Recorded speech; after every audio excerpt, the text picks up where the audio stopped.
Okay, so we are doing the Bachelor in Paradise and Golden Bachelor recap. I will recap the Golden Bachelor first and then the Bachelor in Paradise episode 3. Both seasons are very different, of course. They're in completely different groups, so it's very fascinating to look at both. But what they do have in common is that the drama has started officially. I mean, Bachelor in Paradise, like the drama started day one, but for this one, the senior citizens are fighting a little bit. And yeah, I'm fascinated to get into this topic because it seems to be one person in the Golden Batch that like they're kind of trying to make into like a villain slash victim thing, but then Bachelor in Paradise is like everybody's in their own little thing. Anyway, so if you don't know, my name is Rusenica, the P is silent, and I talk anything casual or monumental in relation to life and life's events and life's TV shows, which happen to be reality dating shows mostly, I guess, but I also make casual content, whatever. I don't really care about explaining that. I really just want to get into talking about the show. So I talk everything that stands out to me, everything that interests me, and I have my little notes written here, so I'll look down occasionally, but I'll try not to make it too noticeable. But I did just want to go through everything that I thought about both of these episodes because they were. Bachelor is incredibly interesting because although it follows the same structure and there are kind of the same archetypes, for this show, we're seeing a whole new group of people being brought into this. So it's like, okay, there's kind of the same drama, but it comes in a different font. It's interesting. So we have the girlies are in the Bachelor Nation mansion, and we have a little clique forming, the Afghan clique. It's April, Faith. Is it Faith? I don't know who the K is. I don't know who the N is.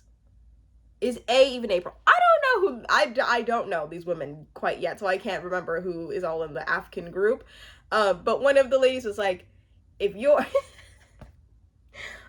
we're Afghan, you're telling, or something. So funny. Like, these people are actually very funny. So they have the Afghan. I think it's really cute that they've built little cliques because we can start to see. I was gonna say community build, but no, we can see the drama build, and we can start to see what the women really think in a space that they're comfortable in, and I kind of love it. So after we see the women like kind of socializing around the mansion, I didn't really write anything down for that. We see that they have the talent show. I absolutely hate the talent show episodes because they make me so nervous for the people. I get secondhand embarrassment, secondhand cringe so hard. And my husband was like, "What would you do if you had to perform a talent?" I'm talentless. Like, I don't just have like something I can pull out. I don't have a party trick. I don't have anything. And I think that you especially on this show, you have to go with a poem. Everybody can write a poem, everybody can recite a poem. And it doesn't even have to be good for you to get the sympathy card. And typically you always get the sympathy card if you write a poem because people are like, "Oh my god, it's so vulnerable." And if it is good, like, even more props to you. So yeah, I would absolutely write a poem because that's what people that don't have any sort of like musical or dance ability do, or like some sort of humoristic thing.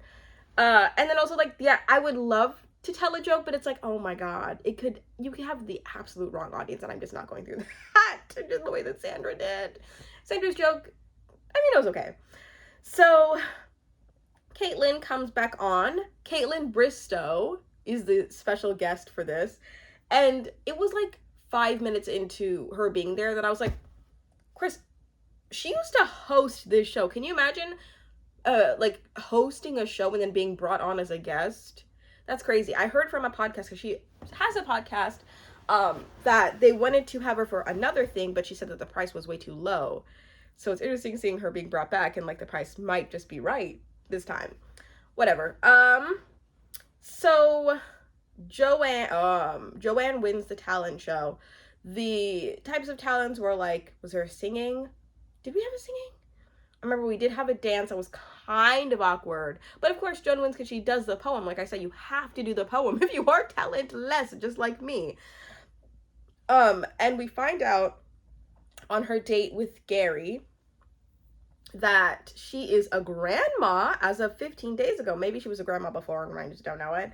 But she, to me, is like the baddest on the show. She, to me, she looks like she could be a real housewife. Is that accurate? No, she looks like she could be on another show as well as The Bachelor. She just looks so good. And I don't know, I have to say that about her. But we come to find out that she kind of has some responsibilities to deal with, and me and my husband were both like, "Do you have responsibilities, or is it like your daughter?" But at the same time, I feel like a little bit more empathetic. Chris was like, "That's not your responsibilities; it's your daughter's." But I feel like because birth is so incredibly complex for every different person, there are things that you go through as a mother that I would not know about yet. That you probably need familiar support to be by you. So all like good luck to her. And it really broke my heart at the very end when she said, "The older you get, the more invisible you become." Because it's incredibly true, you know? It's like, I don't know, I just feel like as young people, as a young person, I feel like I'm used to interacting with the world like from like a valued youthful perspective or whatever, but I feel like we can all notice that the older that you get, I don't know, just the more like, even if you are a person who just is an old person, it's like, "Oh, so do you look good for your age, or are you just like a boomer?" Like just a boomer. And like we make fun of boomers all the time for just being regular boomers. And we like, I don't know, we make fun of them. We don't really like, I don't know, especially as a caregiver, somebody who used to caregive to people who were typically older. There were some people I caregive that were younger, but typically older people, you do just notice like the trials that they go through and like the lack of admiration. And I don't know. It just really hurt me. It hurt me. It really made me sad for her to say that because it's true. Anyway, getting past that, wish her the best. Ellen gets the free dress and pamper date, which is crazy. That's how you know somebody has done everything correct in Bachelor Nation, is when they get the free dress and like the pamper date. Because you're like thinking, Gary, why did you really want to like give that to her? Maybe production just told you like, oh, like this girl like probably could use it, and then he's just going with it. But that's such a fun date because the dresses always look so good, and she looked good. Shout out to you, Ellen. And I also really loved that on that date they were asking questions like, "So what was your wedding day like? So what was something related to your past?" Because I think the amount of value the amount of valuable experiences these people have had is so much more than the earlier contestants who were just like 24, which I'm 24, being like, "So like what's your sign?" Oh my god, I would so much rather hear about what somebody's wedding day was like, what somebody's feelings about being a grandparent is like. I just so appreciate it. Okay. And then, so whenever they go on their date, it goes really well. Sometimes these dates are hard to comment on because it's just such out of a place of just kindness and respect and admiration. There's not like a lot of drama to comment on, so that's why the Golden Bachelor recaps are a little bit shorter, because it's like I can't really expand on much. I can only just sit here and just praise them. So Kathy with the Kathy is a bold personality and a sly little thing because she starts instigating around. Teresa, I guess, was talking to her about her one-on-one. Yeah, because she was talking to her about her one-on-one in the kitchen, and was basically being like, "Oh my god, he took me out on this, and we have such a strong connection, and it's blah blah blah." And Kathy's basically like, "Okay, like keep it to yourself, girl. Like please keep it to yourself. Nobody needs to hear about that." But the thing is, she didn't tell that to Teresa. She basically just is like, "Okay, sure," and did the thing that a lot of us do when we don't like confrontation. Is just like, "I felt this way about you. I'm not going to tell you, but it really impacted me, so I'm going to tell everybody else." Which is like something to work on. I personally didn't view it as bad, but there's always this person who talks about their one-on-ones and who talks about their date, and they're basically like the Brayden of the season. If you know, Brayden talked about like the charity date a lot, like way too much, and he was always talking about the fact that he got the first one-on-one. But I felt like Teresa did it in a much more kind, a much more like I'm just like proud of this, like it's just so amazing to me way. And then Kathy just got really insecure about it because Kathy's not really being given the attention that Teresa has been, you know what I mean? But I can see how it could be annoying from Kathy's end. But it's like, Kathy, now you're like out here just spreading things about how mean Teresa is, and Teresa's just talking about her day. Maybe she's being a little bit too boastful. Let me know if like anybody disagrees with me. I personally did not see it as an issue. I could see it being annoying, but I don't think that Kathy needed to really spread like all the things she was saying, because we were watching the interaction happen and then Kathy being like, oh yeah, what she's telling me is, oh, your guys' strong bond is so strong, don't worry, you're not gonna go home. But what I was hearing was, get on packing, you're nothing. It's like, Kathy is just so interesting. So then April kind of comes at Teresa like in the whole like public speech thing, and she's getting really protective over Kathy, being like, listen, some of y'all need to be more discreet. If you could be more discreet, we'd be cool. But since y'all are not being discreet, we're not having it. Like, is it fair that Kathy told Gary also? Because I kind of feel like it's not. I kind of feel like the fact that Kathy brought it up was just out of a place of, yeah, it's insecurity. I was gonna say something else, but it's simply like it rubbed her the wrong way, but now she doesn't have to put Gary on alert. Like, I feel bad that I like Gary so much. I don't want him to be on alert for this drama that is based in one person's experience that, like, is not based in Teresa terrorizing the whole entire house, you know? Like, whereas Brayden from last season, like, he was being more obnoxious and annoying about it, whereas Teresa just telling one person. And maybe she's being a little too boastful about it. I don't know. Let me know if you disagree. So Teresa pulls Kathy, and basically Kathy's like, listen, the way that you are coming off is blah, blah, blah, blah, blah, and it doesn't make me feel good. And Teresa's like, oh my God, oh my God. And then Teresa goes up and starts crying. And then Gary comes in their bedroom. Why is Gary in their bedroom? First of all, we just as Bachelor Nation got introduced to their bedrooms like a week ago. Like, we have never seen bedroom, we've never been upstairs. Like, I feel like maybe somebody from an older season who's seen an older season can correct me, please do. But it's like, it's weird that we're just all of a sudden just more open to like seeing more behind the scenes like things that we just haven't really seen before, as at least as much as this, you know. Like, maybe we've seen some of the contestants like waking up or like some short little scenes, but this is like very interesting to like kind of go in depth and see Gary just walking upstairs. What are you doing there, Gary? So he soothes Teresa, but you can tell he's a little bit apprehensive because he's like, I mean, this trusted soul just told me. But it's like, this woman is like kind of just feeling a little bit maybe even rejected by you, so she'll open up, but she's not like honestly getting to the root of what she's feeling, and she's kind of putting on somebody else. In my opinion, that's what's happening.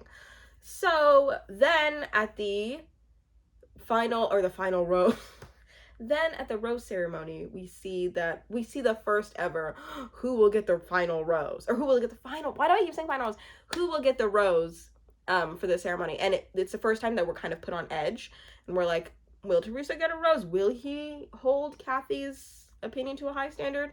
And she does, which is like, of course she does. And then Teresa's like, oh my God, did you Teresa. And I understand why Kathy is like, did anybody see that? Because I just told her not to do that. Because Kathy did kind of say, it made me feel bad. But yeah, but I mean, Teresa is going like, he was in my bedroom. But I feel like Kathy needs to be just a little bit more direct as to like what she really wants from Teresa, and to be like, listen, you're making me feel bad for the attention that he's giving you, and it's making a little bit of us feel a little bit uneasy. So stop, like, somebody else, bring it to somebody else, because I can't take it. Maybe she did say that, maybe she was clear, and maybe like I need to be more empathetic to Kathy. But I just kind of feel like a lot of this is based in her feelings of not being acknowledged the way that Teresa is. You know what I mean? And I can see in a group setting, like, that would be so frustrating. I remember I had, like, a crush on somebody when I was, like, in elementary school, and they had a crush on somebody else, and it, like, so hurts. Like, just acknowledging that and feeling that. I can't imagine. Can you imagine uprooting your life for somebody and, like, coming on this TV show and, like, living in the house of women, and then he, like, you see a connection with somebody you don't really like is, like, growing stronger and stronger, and the person doesn't stop talking about it. Ugh, like, I would go insane. I would like to say that I would be better than Kathy. I don't know if I would. I really don't. So, yeah, that's it for this episode. I kind of feel like also this drama is concocted because they have to have some sort of drama, you know? This might have been like a tiny little nuisance in the house, but it like has to be the focal point of the episode because like what else is going on? You know? Anyway, so let's transition into Bachelor in Paradise. Sorry, I hold up my notebook just to see like kind of easily where the end of this is. This doesn't make sense, but like in order to split up the episode, I have to like look in the video. So like if I just hold up my notebook for like a little bit, I can like see the timestamp of like where I'm talking about Bachelor in Paradise ended, or Golden Bachelor ended. Sorry, that doesn't make any sense. Anyway, so Bachelor in Paradise. Again, are we not going to address the fact that Avon was in Rachel's top 3 and they're not speaking? Are we never going to see what the heck the aftermath of that was? Of the, like, 2 hours worth of the episode. And also, I know it wasn't 2 hours because it was, like, commercials. A lot of the time was filled with commercials. But when I logged on and, like, saw the streaming service I was using has 2 hours worth, 1 hour and 58 minutes. That's wild, dude. Did we really need the whole 2 hours? I feel like we simply did not. But what, I mean, I enjoyed it nonetheless, but it was just kind of a lot. So I just want to say it is kind of wild to see everybody here is within my age range. For the first time since the first season I watched, I think, was Ben Higgins' season. Everybody had just seemed like super old. Not super old, but everybody had just seemed like they were much older than me and would always be much older than me from the time I started watching when I was like, I don't know, like 15, 16, I have no idea. But now, as an adult, being 24, watching other 24-year-olds, it's a little bit hard to comprehend the idea that people in my age range are on this show about other people that I've been like seeing for years, and I'm just now coming to terms with like, oh, like this is what my group of this is the group of people that I like exist with, or that were like born in my year. Like that's crazy. And I don't know, especially me and my husband are both 24 right now. He's a year older than me, but he turns in like December.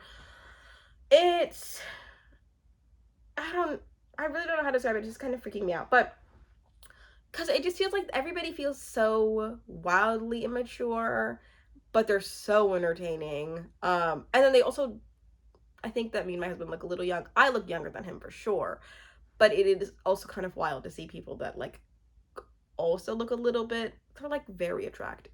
I don't know where I'm going with this. So I'm just going on to Tanner. Not gonna lie, Tanner is a little cutie when he comes down to the beach. I'm not gonna lie. When he was a little bit too shy to talk to Charity, or like didn't know how to assert himself in the presence of Sean, I did feel a little bit bad for him. He's a little cutie, but he's also just like Aaron, just like Pete. He's like military coded. You know what I mean? Tall, maybe a little bit muscular, maybe a little skinny.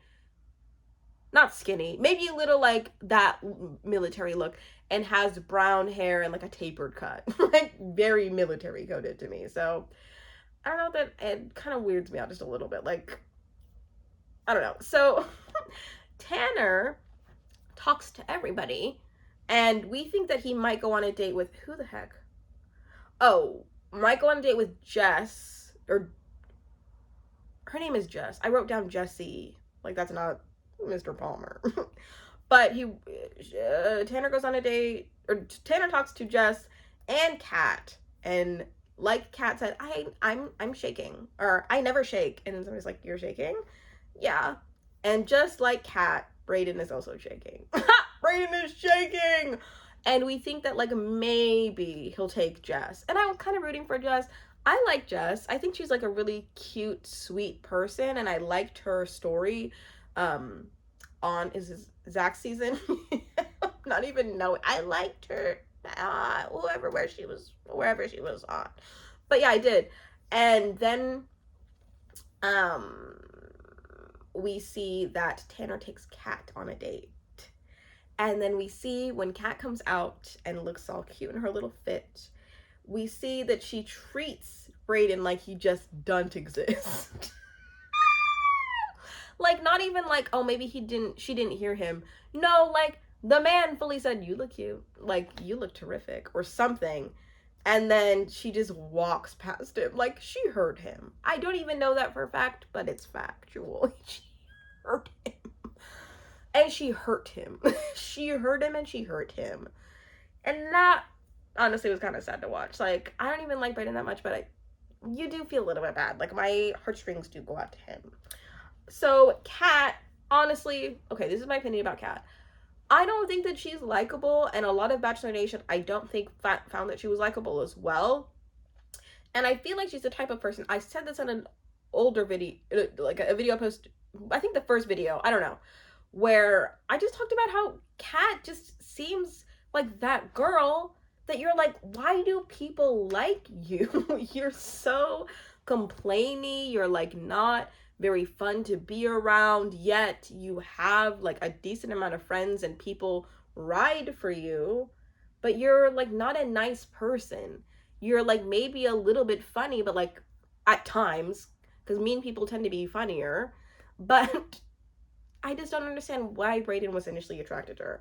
But then I also that also leads me to being like, I feel like it doesn't make sense that people are shocked that she just dumped Brayden and acts like he doesn't exist, because she just has mean girl behavior, and that's what mean girls do.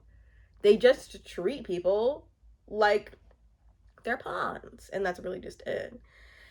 So then we go into seeing Blake and Jess have a conversation. I don't know why they included this. Like, they're really just putting anything that's like slightly of interest in this video, in these episodes.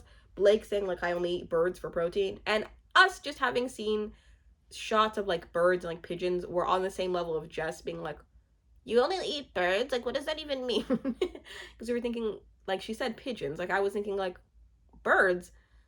Whole time, chickens, turkeys, other things are like I don't know why they included that. It was weird. So we see babyface Tyler Norris comes down to the beach, and I also am very young looking, I know, but it is just on a different route. I just feel like Tyler looks really young, and he has like a teenager's face on an adult man's body.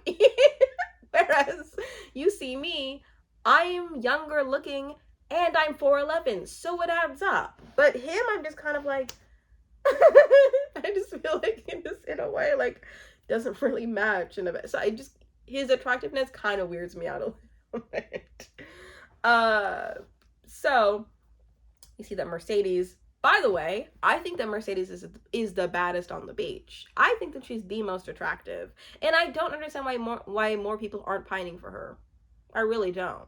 It interests me because I just think she's very physically attractive.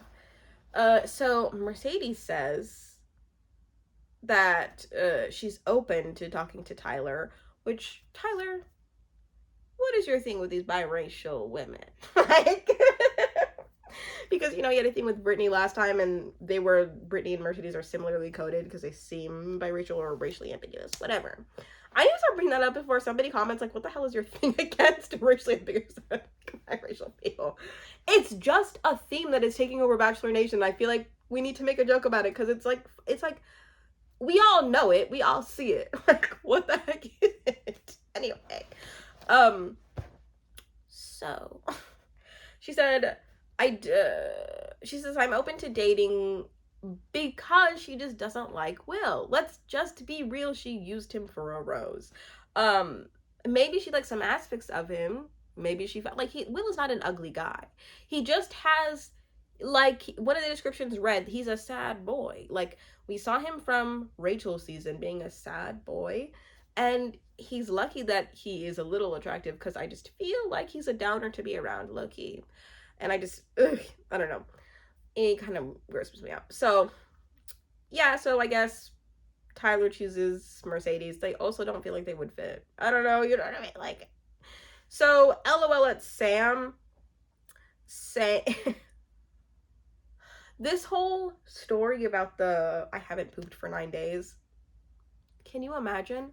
I was telling my husband, I was telling Chris, sorry, I'm just gonna start referring to him as Chris because y'all, maybe y'all don't know I have a husband. I get a bunch of newer viewers.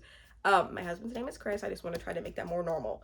So, I was like telling him, how long would it take you to notice that you haven't pooped?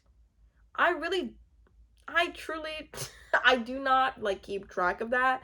I think I would maybe go on 3 days and be a little concerned. I think after that, I'd just be like, I, I don't know what's going on, but at what point do you make an appointment, and at what point do you just straight up go to the emergency room if you have taken stool softeners and laxatives? And then LOL at her being like, I felt this stool softener working during the rose ceremony. That's the funniest thing I think I've ever heard on the show. I was laughing out loud. I never laugh out loud at these things unless they're very cringe. I laugh because it just is like, we never see anything at the rose ceremony that's other than that's like them trying to be like cool or like hold their composure, but it's like, no, I was like about to poop my dress. I as much as this is weirding me out, and it's so weird for Paradise to even be focusing on this. I know Paradise is weird, but this was hella weird for them to like actually go into like poop and pee talk on ABC. Like, what are we doing? It was entertaining though. It's interesting. We have a doctor on like the confessional, like telling about his experience with Sam. Like, what am I watching? Really, what am I watching? I don't understand it. Anyway, let me go into my next notes. I really don't know what this means. I said, welp, can't blame Kat for not having strong feelings. Yep, cannot blame Kat for not having strong feelings for Brayden, but I do feel bad for him because the way that it was communicated to him was authentic to Kat. Because it's like, you can't blame Kat for the way that she's going about things, but you can't help but feel bad for Brayden. So we see that Kylie is at the bar telling Kat, listen, I know you're on a high or whatever, but you need to be more mindful of people's feelings. Did not expect to see that from Miss Kylie. Interesting. So the girls confront Kat about being cold, and she's so defensive. She's like, yeah, well, you know what? Like, I think one of the things she said was like, I was in the shower because I had to shower. Okay? No, totally. This is why I just let him, like, why are y'all surprised when a mean girl be mean? Like, yeah, she's being defensive, but she's being defensive because she's like, I mean, it was fair. Like, I didn't say anything mean to him. I just am not acknowledging his presence, even though we spent the past, like, 3 or 4 days together. Like, big whoop, basically. That's how she thinks. You can't talk a mean girl out of being mean when she doesn't see her behavior is problematic. Yeah. So, Brayden and Kat talk, and she gets mad because now that she's almost 27, she's almost too old for listening to him. Like, this happened when I was like 21, but like now that I'm almost 27. Right. It's giving very much Logan and whatever the heck Kate. Logan and Kate, do you all remember that? That's so funny. I saw a meme about that on Instagram. I wish I could remember where I saw it from. I cannot, simply. So then, Brayden says he feels cheap, and sorry for the expletives, he feels like a dirty whore. What? Like, I remember I was taking notes as I was listening to him, and me and my husband both stopped. We're like, interesting.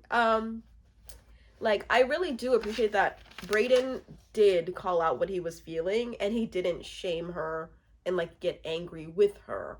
He simply was like, listen, you can't blame me for how I'm feeling. I just feel like garbage. I just feel like a horror. I do.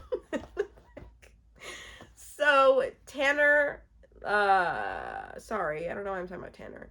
Mercedes and Tyler, go on a date. Honestly, as much as I do think that Mercedes is the most physically attractive, when she was talking to Tyler, I was kind of thinking like, oh, this is like somebody who's very hard to have an in-depth conversation with, because she's very much like, oh my god, oh no, did you? No way. Because the type of people who just have a permanent smile on their face, but it's not like a natural one, it's like very much like a forcible smile, and that like ask you questions, like if they're rhetorical or if they're like encouraging questions, and they give high-pitched questions back to whoever they're talking to, they just seem very disingenuous. Like, I just felt like on that date, and it is first date vibes, so it is kind of hard to know, is this just how you are on first dates when you first get to know somebody, or like, can you just not be real and chill? So, I don't know, I just kind of felt like Mercedes is hard to be genuine with. And I just really feel like I don't really see a spark that much. I really feel like Mercedes deserves somebody a little bit better. Just a little bit more on her level, because I just feel like I said, Tyler is like a teenager attached to like an adult. I don't know. It's just so uncomfy watching Tyler and Mercedes walk up to the tired people of paradise on the beach. I feel like this was maybe the producers were like, come to the beach, guys, they're gonna come, we need them, you need to look like you're chill, you're just chilling, and we're gonna like, they just did not look like they were. I was so uncomfortable. Did anybody else feel the weird vibes? It just felt off. And then we see Will just being like, I don't want to see him mope. People like, Bachelor, can we just send Will home? I'm sorry. Like, I'm not rooting for him. I don't really care about his redemption arc. I think that every woman that he's with is just using him for a rose. Like, and the energy he be giving gives big mope. And yeah. What I said, I appreciate Will being empathetic. Oh, I appreciate Aaron being empathetic towards Sam planning the, crappy situation date, because I would be way too embarrassed. I would just keep it to myself and then just go on and be like, I have a medical emergency. That's all you need to know. Like, a medical emergency. So then we end off on the episode being like, did she poop or did she not? Never in my life have I been so eager to know if somebody pooped. Also, I hate using the word poop. I hate it. It just grosses me out. A lot of P words gross me out. Because they're all dirty, like, for some reason. Yeah, that's it for how I feel about this season. Yeah, this season. That's it for this season. I'm Emily going to episode 3. No, that's it for the episodes. I hope that you enjoyed that. Please let me know if you did.